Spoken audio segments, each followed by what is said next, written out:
സിന്ദൂരരേഖ ഭാഗം 114. അമ്മയുടെ ആ മറുപടി മനുവിന് നൽകിയ ആത്മവിശ്വാസം ചെറുതായിരുന്നില്ല. അത് കേട്ടപ്പോൾ അവൻ്റെ ചുണ്ടിൽ ക്രൂരതയോടെ ഒരു പുഞ്ചിരി വിരിഞ്ഞു.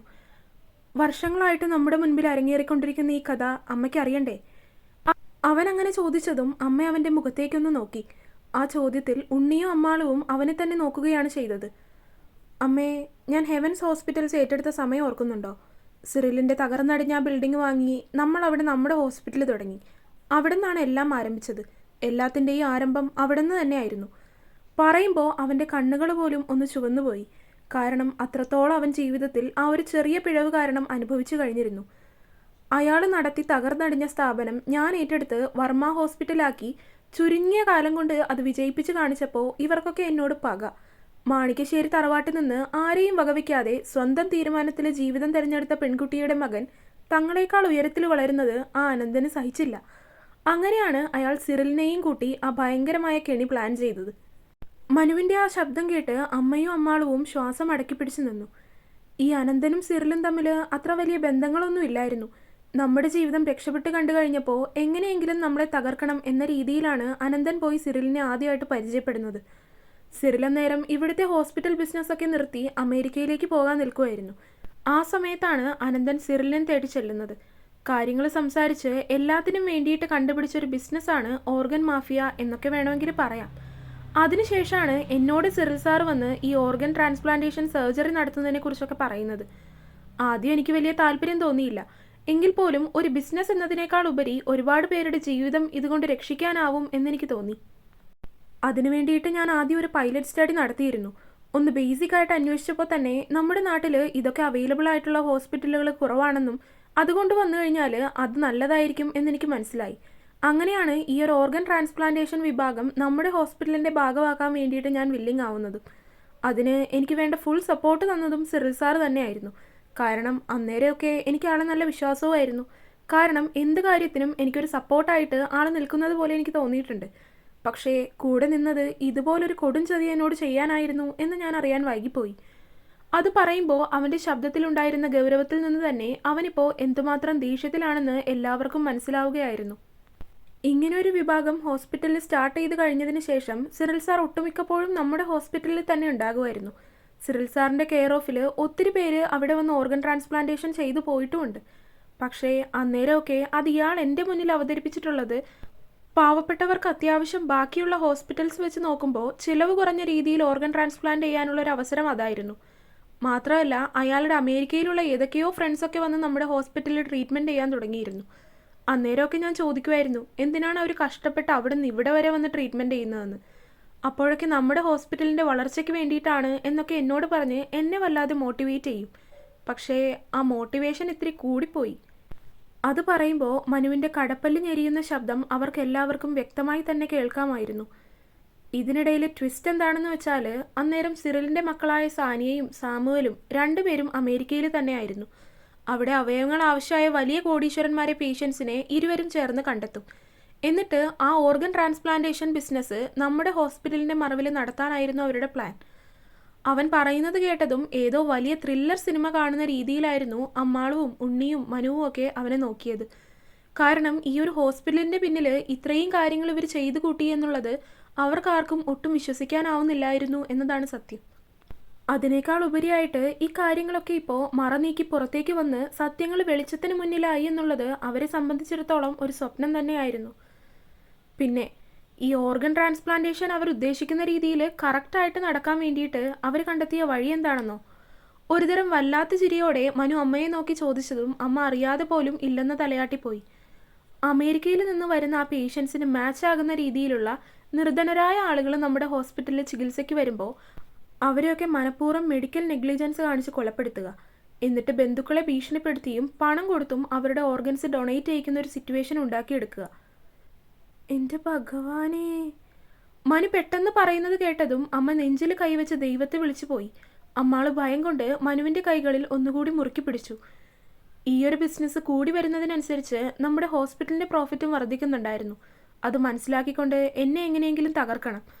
ഹോസ്പിറ്റലിൻ്റെ മുഴുവൻ കൺട്രോളും അവരുടെ കയ്യിലേക്ക് വരണം. ഹോസ്പിറ്റലിൻ്റെ ഓണർഷിപ്പ് തിരിച്ച് സിറിലിൻ്റെ കൈകളിലേക്ക് എത്തണം എന്ന രീതിയിലാണ് അവർ മനഃപൂർവ്വം അന്ന് ആ ഒരു പേഷ്യൻ്റ് ഓർഗൻ ട്രാൻസ്പ്ലാന്റ് ചെയ്ത് കഴിഞ്ഞപ്പോൾ ഓക്സിജൻ ലെവൽ കൂട്ടി കൊലപ്പെടുത്തുന്നത്. എന്നിട്ട് ഇവർ തന്നെ ആ പേഷ്യൻറ്റിൻ്റെ വീട്ടുകാർക്ക് പണം കൊടുത്ത് ആ കേസ് എൻ്റെ തലയിലാക്കി. പോരാത്തതിന് ഒരു പെൺകുട്ടിയെ റേപ്പ് ചെയ്തു എന്ന കേസിൽ വീണ്ടും കുറ്റം ആരോപിച്ച് എന്നെ എല്ലാ വിധത്തിലും തകർത്തു. മോനെ, വല്ലാത്തൊരു ഭാവത്തിൽ മനു പറയുന്നത് കേട്ടതും അമ്മ ഇടർച്ചയോടെ അവനെ വിളിച്ചുപോയി. ഇതാണ് സത്യം.